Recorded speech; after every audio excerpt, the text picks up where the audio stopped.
কেৱল সাংবাদিক নিতুমণি শইকীয়াকে এই নটিচ কিয়?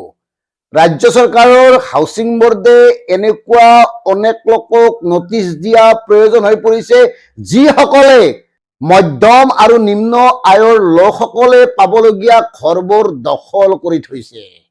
আৰু আমাৰ স্পষ্ট কথা, যদি নীতিগত কাৰণত নিতুমণি শইকীয়াই ভুল কৰিছে তেতিয়াহ'লে তেওঁ হাউচিঙৰ ফ্লেটটো এৰি দিয়া উচিত।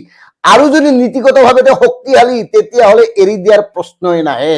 এতিয়া আমি ক'ব খুজিছো, অসমৰ হাউচিং বোৰ্ডৰ ঘৰসমূহ এনেকুৱা একাংশ ৰাজনৈতিক, সাংস্কৃতিক, সাংবাদিকতা ক্ষেত্ৰৰ একাংশ বিশেষ ব্যক্তিয়ে দখল কৰি ৰাখিছে যিসকলৰ আয় বহুত বেছি।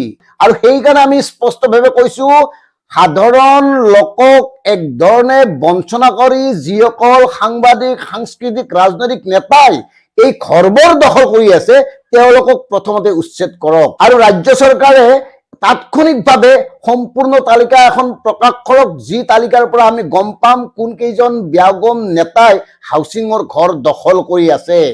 আৰু সেই তালিকাখন অতি শীঘ্ৰে প্ৰকাশ কৰাটো উচিত।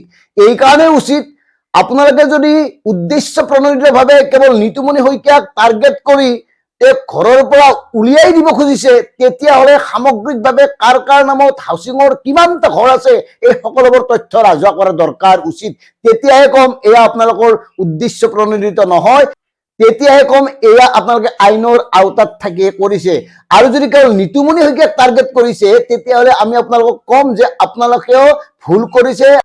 এয়া কৰা উচিত নহয়, কোনো এগৰাকী সাংবাদিকক শত্ৰু হিচাপে গণ্য কৰা উচিত নহয়, এয়া গৰিহণাৰ যোগ্য। আৰু যদি সঁচাকৈয়ে হাউচিং বোৰ্ডৰ নীতি নিয়মৰ আধাৰত এই কামবোৰ কৰা হৈছে তেতিয়াহ'লে তালিকাখন সোনকালে ৰাজহুৱা কৰক। আমাৰ হাতত থকা তথ্য মতে একাংশ ৰাজনৈতিক নেতাৰ ফ্লেট আছে, একাংশ লোকৰ দুটা পৰ্যন্ত আছে, তেওঁলোকে ভাড়াত দিছে, কিছুমানে বিক্ৰী কৰিছে। এই গোটেই তথ্যবোৰ ৰাজহুৱা কৰক। কাৰণ দিন ৰাতি একাকাৰ কৰি এটা নিম্নমানৰ দৰমহালৈ সংবাদ সেৱা কৰা একাংশ সাংবাদিকক এনেকৈ প্ৰবঞ্চনা কৰাটো উচিত নহয়। হাউচিঙৰ ফ্লেট কাৰ বাবে? নীতি নিয়ম মানি চলিছেনে আপোনালোকে? নীতি নিয়ম উলংঘা কৰি একাংশ ৰজাঘৰীয়াৰ ঘনিষ্ঠ সাংবাদিক, সাংস্কৃতিক কৰ্মীকো হাউচিঙৰ ফ্লেট দিয়া হৈছে। সেইকাৰণে আমি কৈছো, আমাৰ প্ৰত্যাহ্বান, এই তালিকাখন ৰাজহুৱা কৰক আৰু বঞ্চিত সাংবাদিকসকলক ন্যায় দিয়ক। বছৰ বছৰ ধৰি একাংশ সাংবাদিকে হাউচিঙৰ ঘৰ আবেদন কৰি বিমুখ হ'বলগীয়া হৈছে। তেওঁলোকে বহুত দূৰৰ পৰা আহিছে, ভাড়া বহুত বাঢ়িছে ভাড়া ঘৰৰ। এই ভাড়া দিব পৰাকৈ তেওঁলোকে দৰমহা নাপায়। ভাড়া দি মানে আপোনাৰ খোৱা লোৱা কৰি অন্যান্য সা সুবিধাবোৰ পূৰণ কৰিব পৰাকৈ মালিক পক্ষই দৰমহা নিদিয়ে। গতিকে তেনেস্থলত কাৰ কথা আপোনালোকে ভাবিব লাগিছিল আৰু আপোনালোকে কৰি আছে কি? গতিকে হাউচিং বোৰ্ডৰ অধ্যক্ষই হওক বা বিভাগীয় মন্ত্ৰীয়ে হওক, এই কাৰবাৰবোৰ বাদ দিয়ক। পাপ লাগিব আপোনালোকৰ, পাপে চুব। ৰজাঘৰীয়াৰ আশীৰ্বাদ পুষ্ট মানুহক বৰপিৰা পাৰি দি দিন ৰাতি একাকাৰ কৰি মূৰৰ ঘাম মাটিত পেলাই সংবাদ সেৱা কৰিবলৈ অহা একাংশ একনিষ্ঠ সাংবাদিকক এই ধৰণে বঞ্চনা নকৰিব। কাৰণ চৰকাৰে এই কামবোৰ কৰিছিল একমাত্ৰ নিম্ন মধ্যবিত্ত লোকসকলৰ সুবিধাৰ প্ৰতি লক্ষ্য ৰাখি।